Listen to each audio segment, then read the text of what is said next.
did not help at all.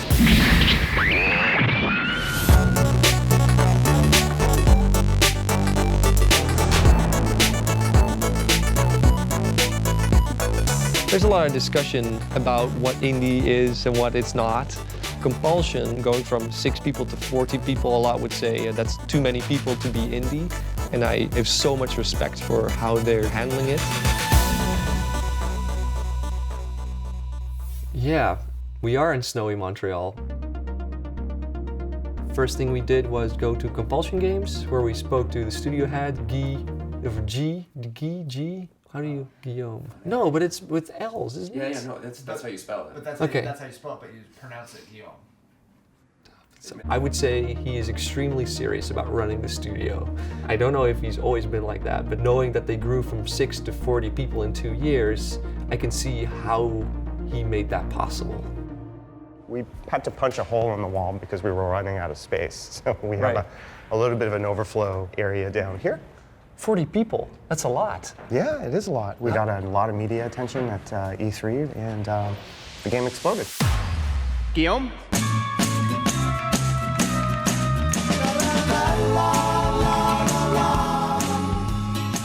There's about 5,000 or 6,000 people in the audience. There's big blaring lights. There's millions of people watching online.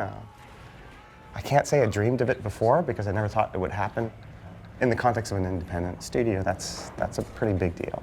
Have you forgotten your joy? When I was a teenager, I wanted to work in the games industry, but there was nothing in Montreal at that time.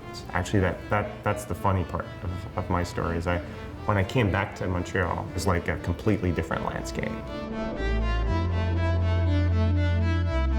We had all these big studios. There was Warner Brothers, Square Enix, Electronic Arts. Ubisoft has today, they have 3,700 people in the city alone.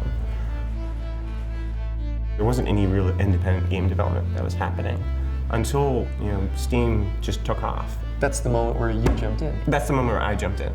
Do you think that the scene here in Montreal, the indie scene, would have grown even without all these big studios? No. Okay, I'm gonna ask a really stupid question. You're not ready for this. What are indie games? What is indie? Nope. The conversation with Kitfox and Co-op, I think it's a great reflection of the kinds of conversations I have with indies all the time. Co-op Mode has seen a lot of success with Gnog. Kitfox has seen a lot of success with multiple of their games. A lot of people are very hyped about their new one. It really felt just like hang out with some friends, you know? I don't know, like making games sucks, honestly, in my opinion. Okay. And so when you're doing it by yourself, it can get really draining. And it's really, really nice to be surrounded by people that you love, that are going through the same thing, that can understand what you're struggling through. And for me, Kitfox was like one of the only studios that I could imagine us being like together in an office. We were in the gameplay space, which is a much bigger co-working space. There's like maybe 20 studios there. So we weren't feeling isolated. That was not the reason. I think the fact that we sort of both make similarly hard to categorize kind of games, I think that sort of works to bring us together in that way, just because there's a lot of companies I think that sort of drive for what the market is asking for.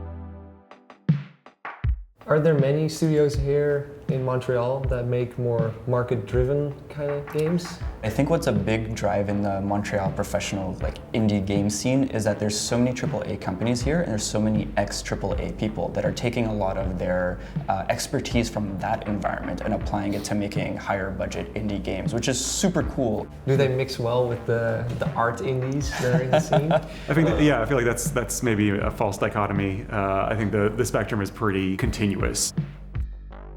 I really appreciate this type of community and this sharing of experience and knowledge. It's very beneficial, and I'm glad that we're here in Montreal because that happens a lot here. I can email almost any indie studio, even if I've never spoken to them, be like, hey, can you help me out? And they'll say yes. Exactly. I've never been turned down in that way. Yeah, that's very cool. Do you guys think it's easier to make a living here in Montreal as a game developer than other cities around the world? Rent is dirt cheap.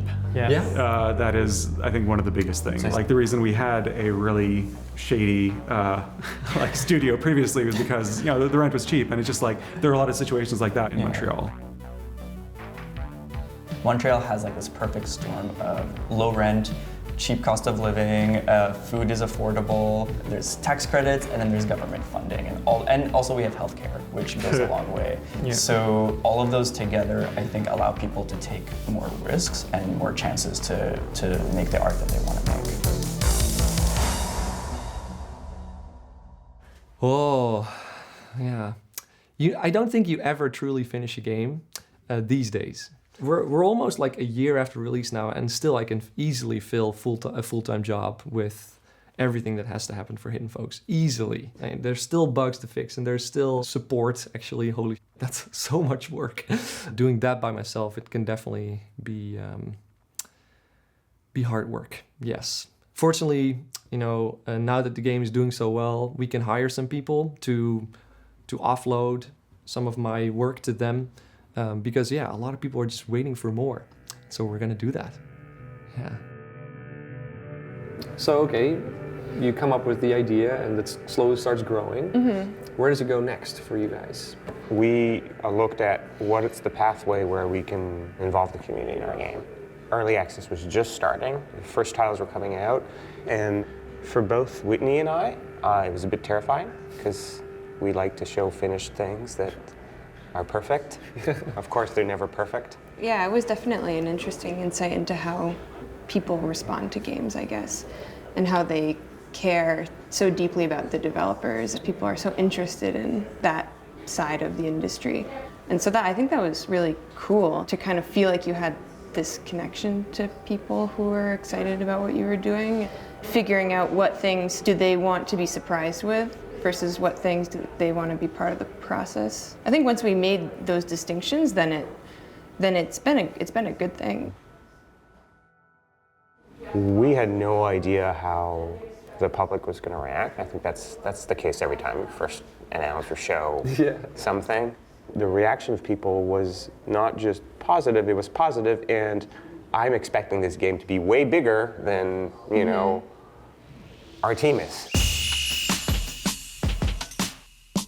Whitney lands me in trouble because she makes things look really beautiful and amazing. And big. And well, not automatically big, then people's minds go, it's a big game. But then it sets you up to High expectations. Yeah, for high expectations, which is good, but it's also scary. Yeah, it's also scary. So those high expectations led to a point where you were like, we need to think about this in a whole different way? Well, that happened several times over the course of the project. So we just try our darn best to make sure that what comes out is something that is at the level of expectations that people have. One of the biggest takeaways from Compulsion was that they still want to be indie. They have a vision for the game and they want to put personality into the game. They want to make an indie game. It's just that they have to do it with a lot more people now, and that just comes with a lot of challenges. But that does not make them less indie. What do you consider the biggest challenges? Right now is that we are trying to grow as a studio, tackling bigger problems, bigger scope in our games, and 2 games at the same time. We're gonna hire more people, and it's gonna be riskier, but also at the same time, we don't need to put all of our eggs in the same basket. Our challenge so far has been how do we express ourselves, make the games that we really believe in, and survive while doing that. With each project that we make, it's how willing are we to meet players and how willing are we to just express ourselves. I think when we first started, it was extremely one-sided. We're just we're making games for ourselves, and there's hopefully enough people that are like us that will seek it out. And I think as we've grown as artists, we've kind of understood that it's actually much more of a two-way sort of street. We have to gently lead people into that experience. It's very attractive to come and work here in Montreal to make games. Cheap sounds great. And also this whole mix of AAA and indie and like how involved everyone is in the community, that sounds fantastic. But the weather here, that is just like not my thing at all. I did expect there to be a us versus them, like indies versus AAA, but that was not at all the case. It seems like they really do find a common ground in that we make games and we're proud of this and we can help each other out. I mean, I was surprised, but it makes sense. It's awesome. Kind of wanted to work together for our whole lives. We made some weird movies when we were little kids. Coated him in barbecue sauce for a murder scene and a neighborhood dog attacked him. And that was the last time we worked together before Oxenfree.